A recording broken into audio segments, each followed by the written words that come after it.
Bismillahirrahmanirrahim. Assalamualaikum warahmatullahi wabarakatuh.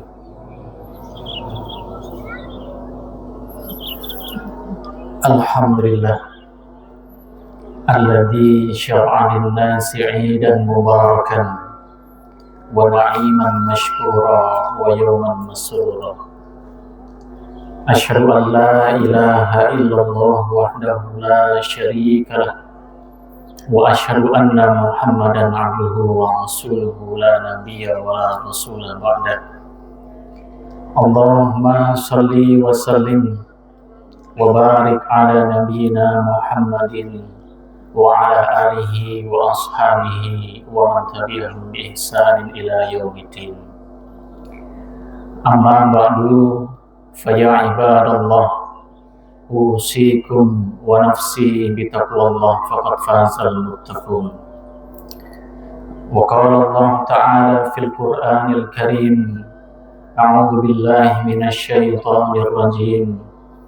Ya ayyuhalladzina amanu taqullaha haqqa tuqatih. Ittaqullaha haqqa tuqatih wa la tamutunna illa wa antum muslimun. Wa qala ya ayyuhalladzina amanu taqullaha wa qulu qawlan sadida yuslih lakum a'malakum wa yaghfir lakum dhunubakum wa may yuti'illaha wa rasulahu faqad faza fawzan 'azima. Wa qala an-nabiy sallallahu alaihi wasallam, usikum bi taqwallahi azza wa jalla was-sam'i wat-tha'ah wa in ta'ammara 'alaikum 'abdun fa innahu man ya'ish minkum fasayara ikhtilafan katsira. Fa'alaikum bi sunnati wa sunnatil khulafa'ir rasyidin al-mahdiyyin 'addu 'alaiha bin nawajid wa iyyakum wa muhdatsatil umur fa inna kulla bid'atin dhalalah. Allahu akbar, Allahu akbar, la ilaha illallah wallahu akbar, Allahu akbar walillahil hamd. Jamaah salat Id rahimakumullah, puji dan syukur marilah kita panjatkan kepada Allah Subhanahu wa taala di pagi yang penuh dengan barokah dan kemuliaan, di pagi yang penuh dengan kehangatan dan kekhusyuan, di pagi yang penuh dengan rasa syukur kepada Allah Subhanahu wa taala. Syukur adalah al-i'tirafu bin ni'mah ala jihadit ta'zim lil mun'im. Syukur adalah mengakui semua nikmat yang telah Allah berikan dengan cara mengagungkan Allah yang maha memberikan kenikmatan kepada kita semuanya. Maka jamaah yang dirahmati Allah Subhanahu wa taala, pernah suatu ketika Sayyidah Aisyah radhiyallahu anha mendapati Nabiullah Muhammad sallallahu alaihi wasallam yang sedang salat malam hingga kaki beliau sampai bengkak. Maka kemudian Sayyidah Aisyah bertanya, wahai Rasulullah, atas nauhada, apa kiranya yang sedang engkau lakukan? Wa qad ghufira laka ma taqaddama min dhanbika wa ma ta'akhkhar. Padahal sungguh Allah telah mengampuni dosamu yang telah lalu maupun dosamu yang akan datang. Maka kemudian Nabi Muhammad SAW menyampaikan, ya Aisyah, afala akunu abdan syakura. Wahai Aisyah, tidakkah engkau suka seandainya engkau melihatku menjadi hamba-hamba yang bersyukur kepada Allah Subhanahu wa ta'ala. Maka jamaah salat Id rahimakumullah, inilah sebuah contoh yang mulia dari manusia yang paling mulia yang surganya telah dijamin oleh Allah Subhanahu wa taala. Namun ia tidak pernah berhenti bersyukur kepada Allah Subhanahu wa taala. Allahu akbar, Allahu akbar, la ilaha illallah wallahu akbar, Allahu akbar walillahil hamd. Jamaah salat Id rahimakumullah, maka hari ini kita bertakbir, kita bertahlil, kita bertahmid, berkumpul bersujud sebagai sebuah bentuk rasa syukur kita kepada Allah Subhanahu wa taala. Sebagaimana disampaikan dalam firman-Nya, "Walitukmilul iddata walitukabbirullaha 'ala ma hadakum wa la'allakum tashkurun." Dan cukupkanlah bilangannya dan agungkanlah Allah atas petunjuknya kepadamu agar kamu menjadi hamba-hamba yang bersyukur. Allahu Akbar, Allahu Akbar, la ilaha illallah wallahu akbar, Allahu Akbar walillahil hamd. Jamaah salat Id rahimakumullah. Allah Subhanahu wa taala menyampaikan dalam firman-Nya, Quran surah Al-Baqarah ayat 183. Ya ayyuhalladzina amanu kutiba alaikumussyam kama kutiba alal ladzina min qablikum la'allakum tattaqun. Wahai orang-orang yang beriman, telah diwajibkan atas kalian berpuasa sebagaimana telah diwajibkan atas orang-orang sebelum kalian, agar kalian bisa menjadi hamba-hamba yang bertakwa. Jamaah salat Id rahimakumullah. Allah menyebutkan dalam Al-Qur'an kata ya ayyuhalladzina amanu sebanyak 89 kali. Sementara Allah menyebutkan dengan pembuka ayat ya ayyuhan nas itu sebanyak 18 kali. Menyebutkan kata ya ayyuhalladzina amanu yang jumlahnya begitu banyak menunjukkan betapa besar perhatian Allah kepada orang-orang yang beriman.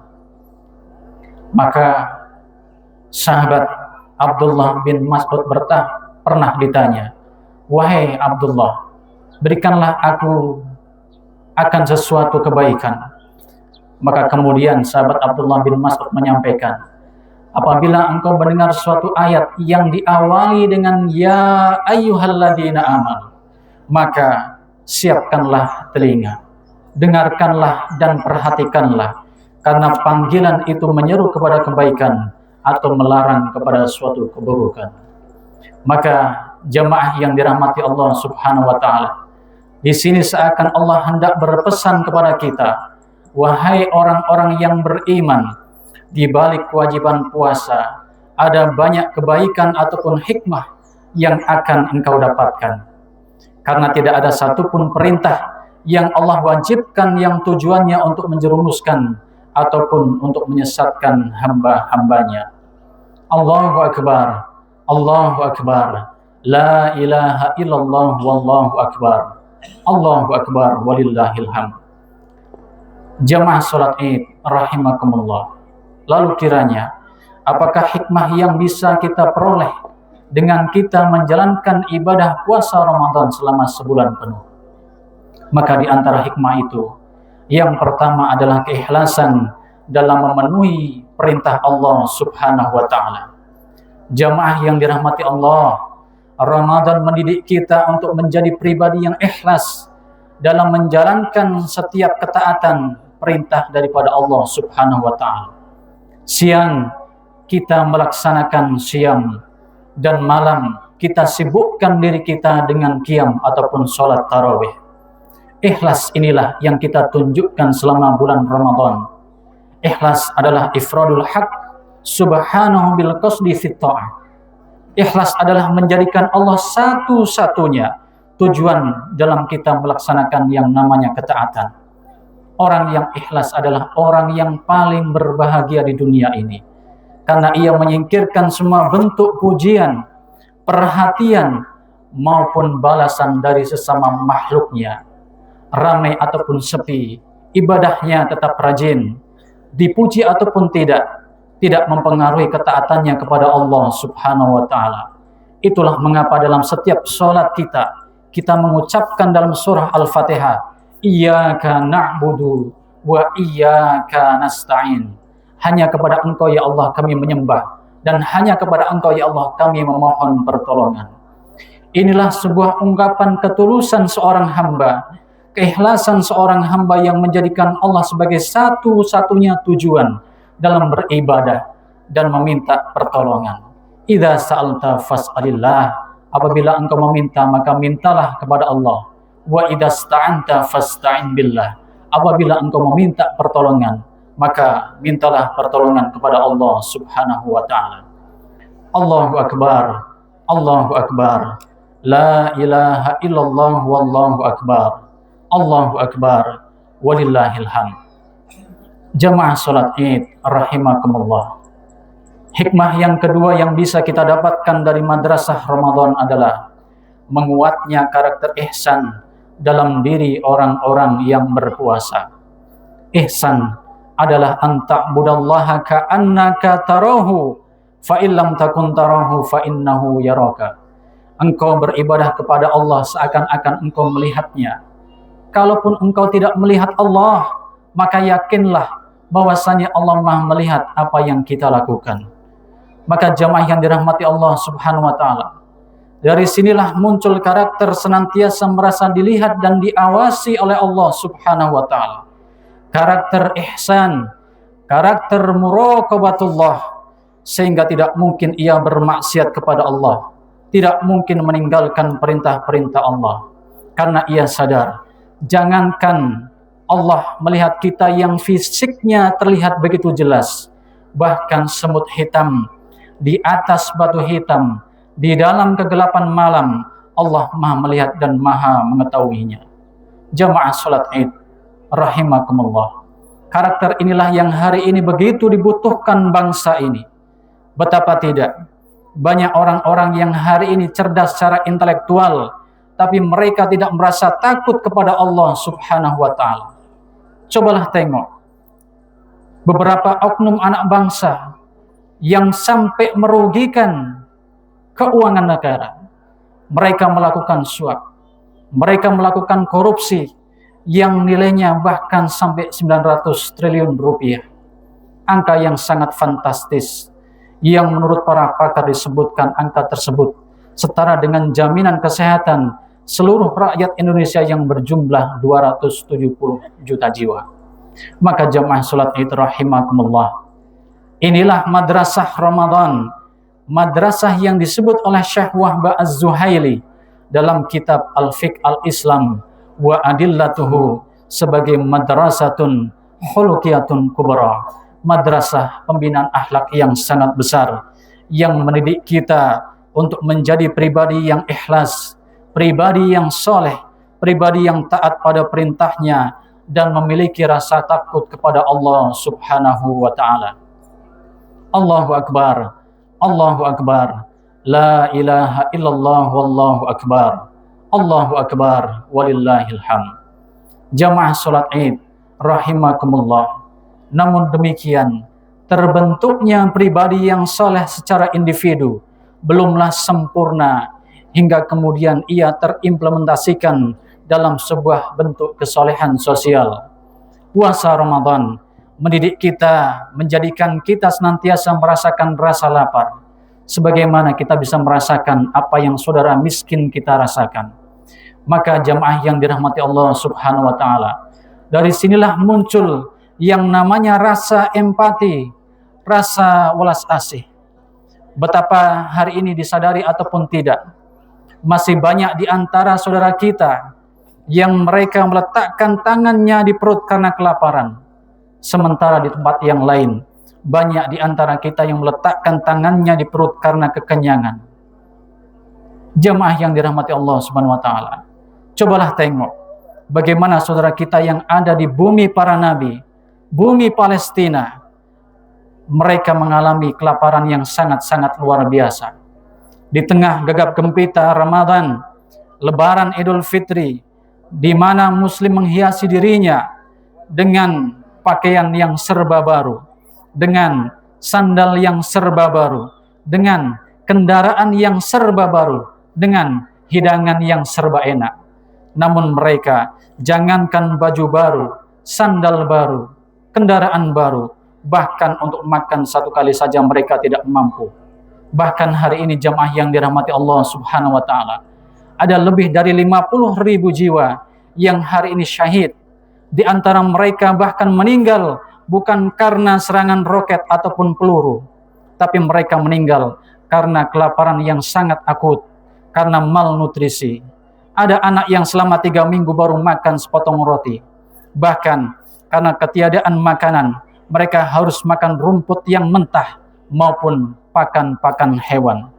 Jamaah sholat Id rahimakumullah, inilah kondisi yang seharusnya membangkitkan rasa kemanusiaan kita, rasa sosial kita, kepedulian terhadap sesama, sehingga selesai madrasah Ramadan ini kita bisa menjadi pribadi yang mulas asih dan gemar berbagi. Allahu Akbar, Allahu Akbar, la ilaha illallah wallahu akbar, Allahu Akbar walillahil hamd. Jamaah sholat Id rahimakumullah, bukanlah wilayah kita untuk menghakimi seorang yang fakir ataupun yang miskin, karena mudah bagi Allah untuk menjadikan yang miskin menjadi kaya dalam sekejap, dan mudah bagi Allah untuk menjadikan yang kaya menjadi miskin dalam sekejap. Tugas kita sebagai seorang hamba adalah menebar kebaikan. Tugas kita sebagai seorang hamba adalah menebar kasih sayang satu sama lain. Nilai-nilai keagungan seperti inilah yang telah dicontohkan oleh Nabi Muhammad SAW. Sungguh berbahagia siapapun yang memiliki nilai-nilai tersebut di dalam dirinya. Ketika ia hidup di dunia, ia menjadi pribadi yang dicintai. Ketika kelak meninggal pun ia menjadi pribadi yang dirindukan.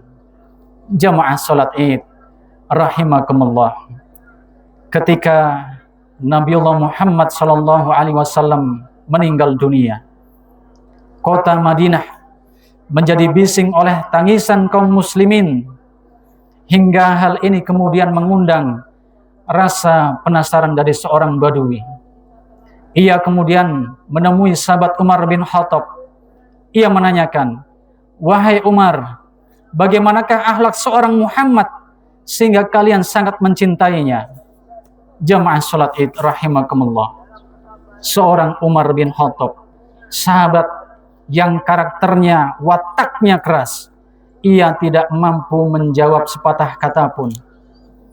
Ia hanya bisa terdiam dan menangis, meneteskan air mata.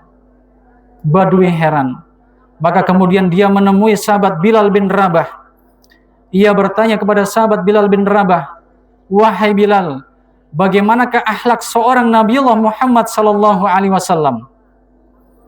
Maka kemudian sahabat Bilal pun melakukan hal yang sama sebagaimana yang dilakukan oleh sahabat Umar bin Khattab.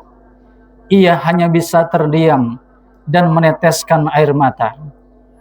Maka jamaah yang dirahmati Allah Subhanahu wa taala, badui terheran-heran, bagaimana mungkin sahabat senior seperti Umar bin Khattab, sahabat yang setia seperti Bilal bin Rabah, tidak mampu menjelaskan bagaimana akhlak seorang Muhammad.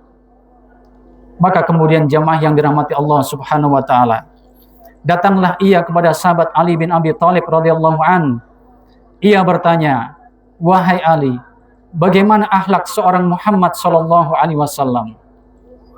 Sahabat Ali kemudian kembali bertanya, "Wahai Tuan, tolong jelaskan kepadaku bagaimana keindahan dunia ini." Maka kemudian badui ini menyatakan, "Bagaimana mungkin aku bisa menjelaskan dunia yang begitu luas, sementara aku belum mampu menjangkau semua dunia ini?"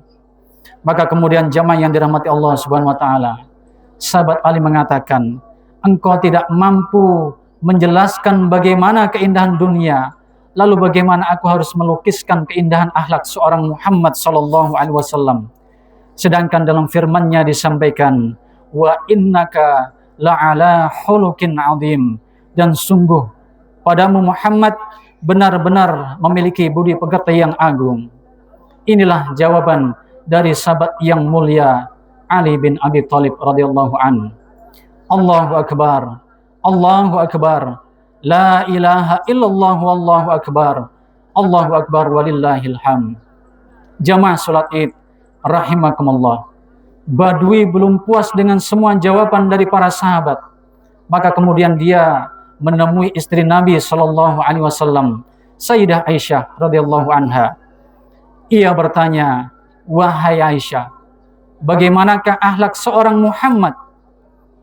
Maka kemudian Sayyidah Aisyah mengatakan, "Khuluquhul Quran." Akhlak Nabi Muhammad adalah Al-Quran. Seakan-akan beliau menyampaikan bahwa Nabi bagaikan Al-Quran yang berjalan. Kemudian Sayyidah Aisyah menyatakan, bacalah Quran surah Al-Mu'minun ayat 1-11, maka itulah karakter keimanan yang dimiliki oleh Nabiullah Muhammad SAW. Jamaah salat Id rahimakumullah. Diamnya para sahabat bukan karena mereka tidak tahu bagaimana akhlak seorang Nabiullah Muhammad SAW. Hal ini lebih karena setiap kali mulut mereka hendak berucap mengisahkan seorang Muhammad SAW, yang muncul adalah kerinduan yang amat sangat dalam akan pribadi yang memiliki akhlak yang mulia, akhlak yang sungguh-sungguh sangat agung. Maka Nabi Muhammad SAW pernah menyampaikan, tuba liman ra'ani wa amana bi, summa tuba liman amana bi walam yarani. Berbahagialah bagi orang yang melihatku dan beriman kepadaku, dan berbahagialah bagi orang yang beriman kepadaku sedangkan dia tidak melihatku. Allahu Akbar, Allahu Akbar, la ilaha illallah wallahu akbar, Allahu Akbar, walillahil hamd. Jamaah salat Id rahimakumullah. Hidup di dunia ini sebentar, kematian adalah hal yang pasti. Ramadan ini telah usai. Tidak ada satupun manusia yang bisa menjamin bahwa kita akan hidup sampai Ramadan yang akan datang. Tentu kita berdoa agar Allah menyampaikan kita pada Ramadan berikutnya. Maka di hari yang penuh dengan fitri ini, marilah kita bermuhasabah. Siapkah seandainya Allah memanggil kita? Sudah cukupkah amal kita? Apakah kita akan meninggalkan dunia ini sebagai orang yang dirindukan karena gemar menebar kebaikan? Ataukah sebaliknya, orang akan mengingat kita sebagai pribadi yang gemar menebar keburukan? Maka jamaah yang dirahmati Allah Subhanahu wa Ta'ala, marilah di hari kemenangan ini, setelah selesai madrasah Ramadan yang mulia ini, kita singkirkan segala bentuk dendam, permusuhan, kebencian dengan sesama. Isi hati dengan kelapangan untuk berbagi dan saling memberi maaf. Temui orang tua kita untuk memohon dengan tulus atas semua dosa dan kesalahan yang mungkin pernah kita lakukan. Temui istri ataupun pasangan kita, jabat tangannya dengan tulus. Jadikan ini momen sebagai sebuah momen peleburan setiap dosa yang kita lakukan dan kesalahan yang mungkin pernah kita lakukan. Peluklah anak-anak kita, peluklah mereka dengan penuh kasih sayang. Mohonlah maaf kepada mereka bila kita belum pernah bisa mendidik dengan baik, mendidik agama dengan baik, masih sering membentak, masih sering marah-marah. Mintalah maaf dengan tulus kepada mereka. Jamaah yang dirahmati Allah Subhanahu wa Ta'ala, temuilah saudara dan tetangga kita. Jadikanlah momen Idul Fitri ini untuk merajut kembali persaudaraan yang mungkin selama ini hilang di antara kita. Allahu Akbar, Allahu Akbar, la ilaha illallah wallahu akbar, Allahu Akbar, walillahil hamd. Akhirnya, marilah kita menundukkan kepala kita, menengadahkan tangan kita, berdoa memohon ampunan kepada Allah, dan kita niatkan diri ini untuk bisa berubah menjadi pribadi yang lebih baik, menjadi pribadi yang berakhlakul karimah, menjadi pribadi yang gemar menebar kebaikan. Amin, amin ya rabbal alamin. Alhamdulillahi rabbil alamin. Hamdas syakirin, hamdan na'imin, hamdan yuafi ni'amahu wa yukafi'u mazidah. Ya Rabbana lakal hamdu wa lakal syukru kama yanbaghi li jalali wajhikal karimi wa 'azimi sultanik. Allahumma salli wa sallim wa barik ala nabiyyina Muhammadin wa ala alihi wa ashabihi wa man tabi'ahum bi ihsanin ila yaumiddin. Allahumma ighfir lil mu'minina wal mu'minat wal muslimina wal muslimat al ahya'i minhum wal amwat. Rabbana hab lana min azwajina wa dhurriyyatina qurrata a'yun waj'alna lil muttaqina imama. Rabbana ighfir lana wa li ikhwanina alladhina sabaquna bil iman wa la taj'al fi qulubina ghillan lil ladzina amanu rabbana innaka ra'ufur rahim. Rabbana taqabbal minna salatana wa siyamana wa ruku'ana wa sujudana wa qu'udana wa tadarru'ana wa tahassyu'ana wa ta'abbudana wa tammim taksirana ya Allah ya rabbal alamin. Rabbana atina fid dunya hasanah wa fil akhirati hasanah wa qina adzabannar. Rabbana taqabbal minna innaka antas samiul alim wa tub alaina innaka antat tawwabur rahim. Wa sallallahu ala nabiyyina Muhammadin wa ala alihi wa sahbihi wa baraka wa sallam. Subhana rabbika rabbil izzati amma yasifun wa salamun alal mursalin walhamdulillahi rabbil alamin. Wassalamualaikum warahmatullahi wabarakatuh.